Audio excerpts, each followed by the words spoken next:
Will Iran be involved in the end times?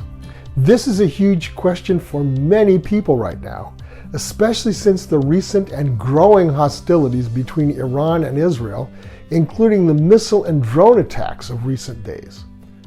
People are concerned whether these events might just be leading up to the end times, and justifiably so. Hi, this is Dr. Michael Bogart with Aspect Ministries. In this video, I'm going to answer this pressing question so that you can have an informed grasp of what's going on these days. But before I get into the answer, please subscribe to our YouTube channel, The Unexpected Bible, and then like this video. You may also want to watch some of the other videos on our channel, which I think could be of real help to you and which I think you'll find very interesting, some of which are related to this very topic. If you'd be so kind to do that, you would really help us spread our message. Thank you in advance. Okay, will Iran be involved in the end times? And the short answer to that question is yes, Iran will play a role. But to get the full picture, we need to drop back and get some perspective. In ancient history, Iran, as we now know it, was made up of two regions. In the south was Elam, homeland of the Elamites. The Elamites were a Semitic people very distantly related to the Jews in deep antiquity. Together, they were each descendants of Noah's son Shem. In other words, they were Shemites or Semites. In the north were a different people known as the Medes. They lived in an area called Media, and the Medes were descended from another of Noah's sons, Japhet or Japheth.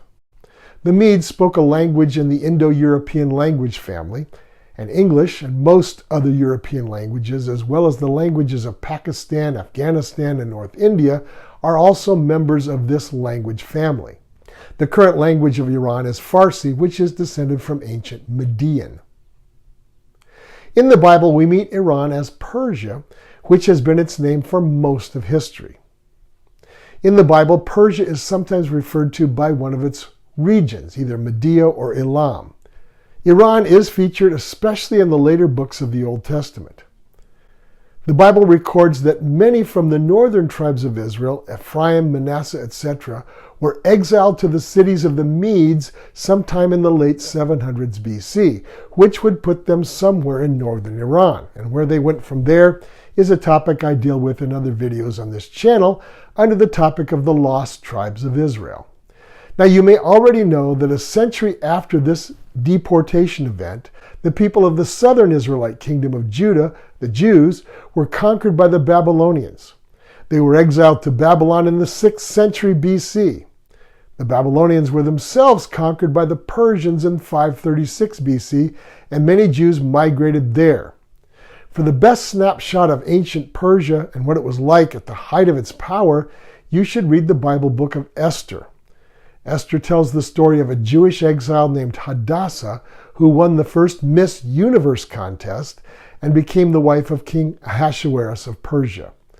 The Persian name that this girl assumed to hide her unpopular Jewish identity was Esther, meaning star, and you can see the Indo-European connections between the English word star and the Persian name Estar or Esther. Now, without getting into the whole story of Esther, we can get a glimpse of Esther's husband, who is known to history as Xerxes. The Bible portrays him as a spoiled brat, often influenced by his advisors. But once angered, he was a person who crushed his enemies utterly. Another picture of Xerxes is from the ancient Greek perspective. When Xerxes invaded Greece, it is said that he used an overwhelming force of over 2 million men. The Greeks, led by the Spartans, made a valiant stand to delay Xerxes' Persians at the Battle of Thermopylae. With only 300 heavily armed hoplites and their auxiliaries, they held off Xerxes' army for 3 whole days, which allowed the people of Athens to escape. The Persians then entered and sacked Athens and burned it to the ground. But their victory was cut short not long afterward when the Greeks defeated the Persians by sea at the naval battle of Salamis. This strategic defeat caused the Persians to withdraw from Greece, which left the Greeks, for all practical purposes, as the winner of that war. Another glimpse of the ancient Persians appears in the books of Daniel and Nehemiah. Now, as I said, the Jews were conquered by the Babylonians in the 6th century BC.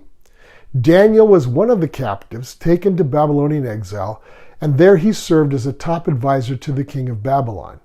In the meantime, the Babylonians were conquered by the Persians under Cyrus the Great in 536 BC.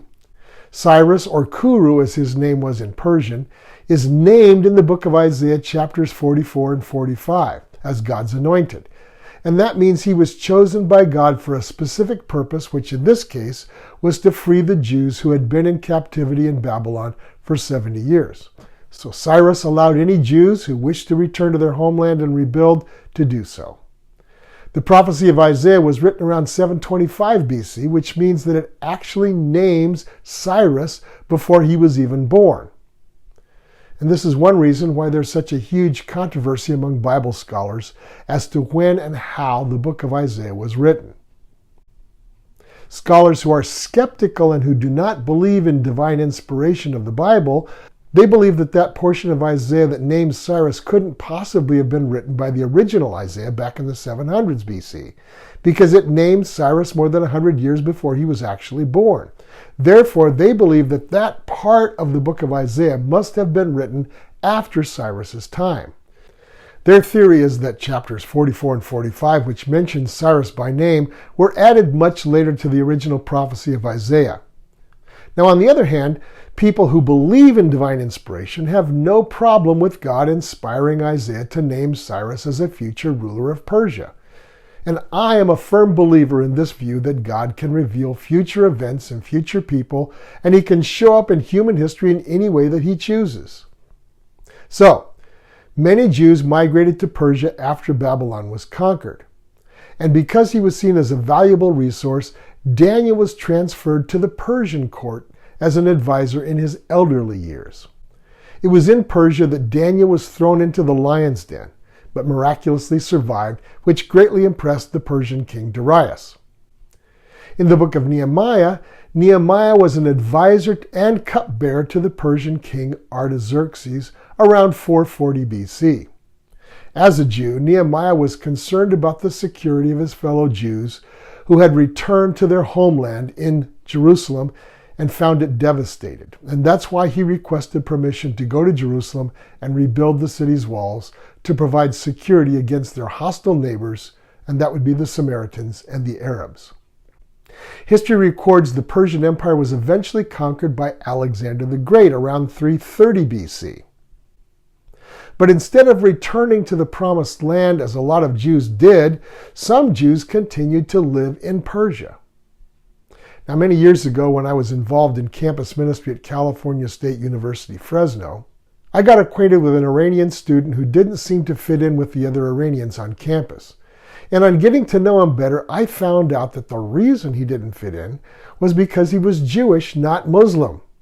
His family had been in Iran since at least the 500s BC, and I was amazed to meet such a person. So until quite recently, there has been a Jewish presence in Iran. And that's why in the Bible book of Acts, chapter 2, verse 9, Jews from Persia are mentioned as making the pilgrimage to Jerusalem to celebrate the Feast of Pentecost. In Acts 2, they are listed as Parthians, Medes, and Elamites. The Romans knew the Persians as Parthians. The Parthian Empire was Rome's major enemy in the east. Centuries after that, the Parthian Empire fell to the Muslim armies in 636 of the current era, or 636 AD. At that time, most Persians became Muslim. But this is important. The Persians did become Islamic, but of the minority Shia variety. Only 15% of Muslims worldwide are Shiites, mainly in Iran, Yemen, and certain parts of Iraq. Shiites and the majority Sunni Muslims generally don't get along very well. And since then, Muslim Iran has had a long history. In the 20th century, Persia was led by various Shahs, or kings of Iran. The last of these rulers was Shah Mohammad Reza Pahlavi, who was overthrown by the Islamic Revolution in 1979. He was replaced by the Muslim leader, the Ayatollah Khomeini. So Persia, now Iran, continues to be ruled as an Islamic republic. Okay, we are finally ready to look at the question of what role Iran will play in the end times. In Ezekiel 38, Iran is mentioned using the ancient terms Medea and Elam. They come against Israel with a host of allies, which seem to include certain other countries in the Middle East and Central Asia, as well as quite possibly Russia. The term Gog and Magog seems to refer to a country to the north of Iran and its allies. According to Ezekiel 38 and Revelation 16, this alliance will be defeated by God and utterly destroyed in the future. So what should we be looking for in our times and into our future? First, we should expect that Iran will continue to be a significant world power. It's not going to lose influence anytime soon, and it will have a role to play until the very end. Iran will be allied with certain other countries with common military, economic, and sometimes religious bonds. Second, we also know that Iran will be an unwavering enemy of Israel until the end times. We can see this animosity working out before our very eyes in current events every day on the news. Third, at some point, Iran will join a coalition of nations whose goal will be to wipe Israel off the face of the earth. This coalition will gather in northern Israel in the valley of Jezreel near the ancient site of Megiddo in what will be called the Battle of Armageddon.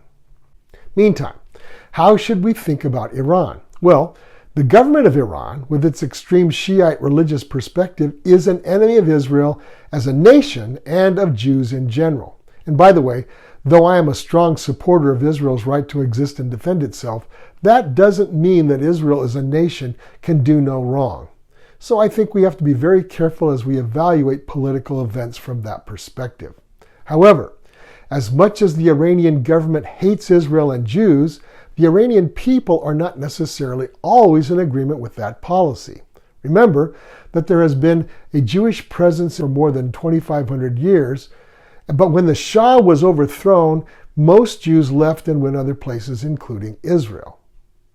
So even though there has been a very little Jewish presence since then, there is now a growing Christian movement in Iran.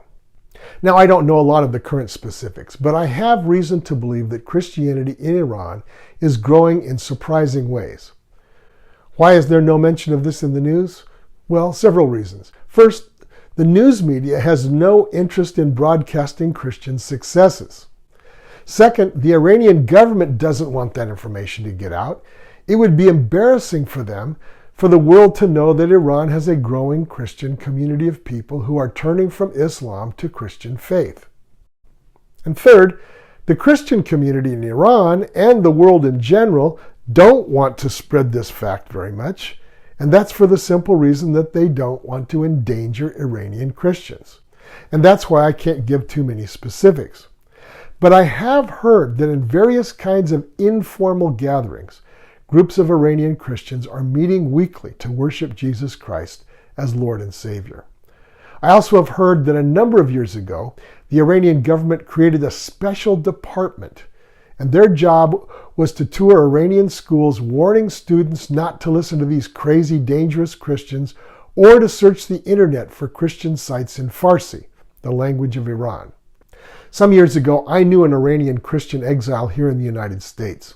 He was part of a group that was involved in broadcasting the Christian message and faith into Iran via radio and the internet. Now, I've since lost touch with this person, but I assume this ministry is still going on. So between Iranians sharing Christian faith and the availability of Christian information on the internet, Iranians, young and old, are coming to faith in Jesus. And a lot of this, of course, is due to the almost universal access provided by smartphones. So if you're of Christian faith, you should pray for these brave people of this vibrant and growing Christian movement in Iran. Will Iran have a role in the end times? Absolutely. Are the Iranian people enemies of God? By no means. Let's keep our eyes and prayers on this ancient and very significant country. This is Dr. Michael Bogart with Aspect Ministries and the Unexpected Bible YouTube channel. Don't forget to like and subscribe, and thanks for watching.